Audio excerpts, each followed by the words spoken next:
Gideon the Ninth by Tamsyn Muir has had some polarizing reactions since its release in 2019. On one side, we have people who say that the book has had a profound impact on them and hail it as one of the best books they've ever read. On the other side, we have people who think the book is complete trash and feel it's one of the worst books they've ever read. What did I feel about this book? Let's find out.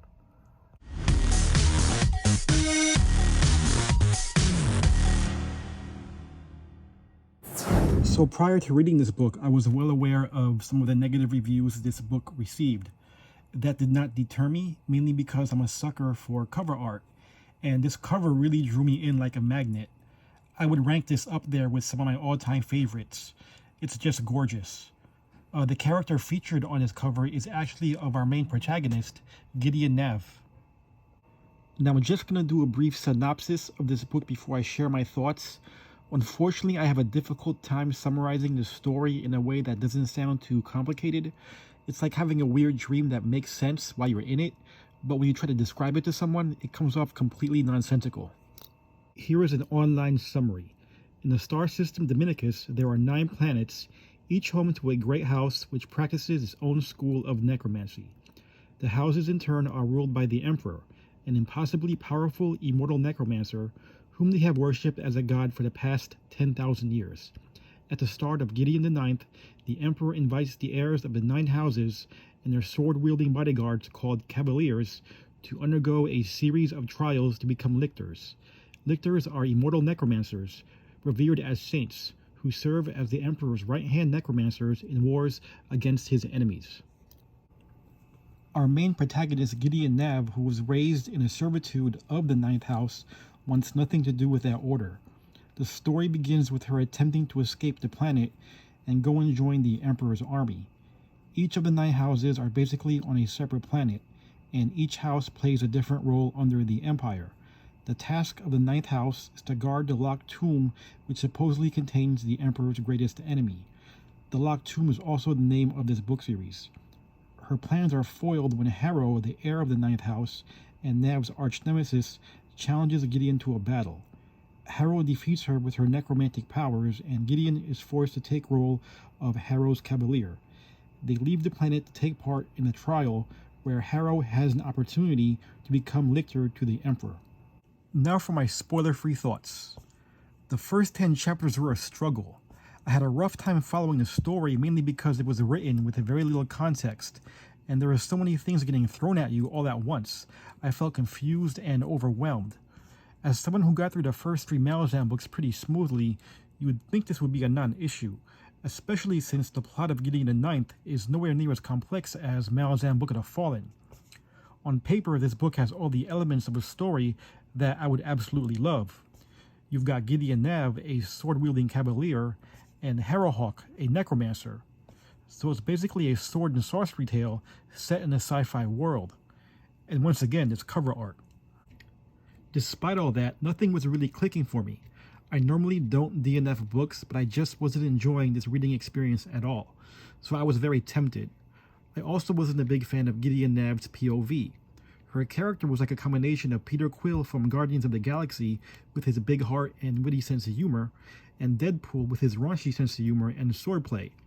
Now I do like those Marvel characters, but with those strong similarities, Gideon's personality didn't feel like anything new or original. I actually felt more of a connection with Harrow's more mysterious character, and kinda wish she was our main protagonist. Things get even more frustrating when we're introduced to the massive cast of characters of the other 8 houses.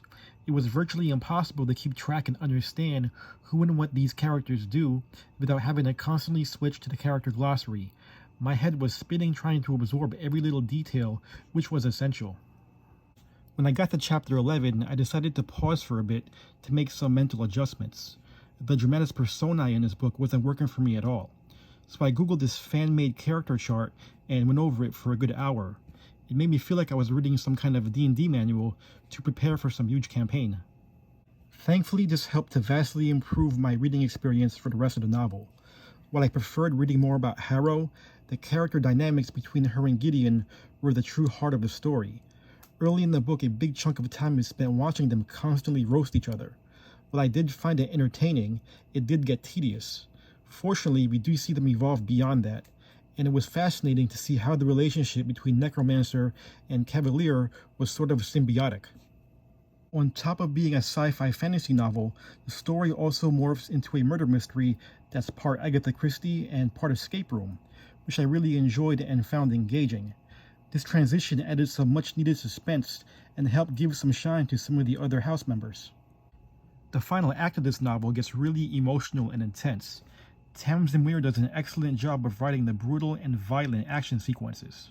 There's a blurb on the cover that advertises this novel as being about lesbian necromancers exploring a haunted Gothic palace in space.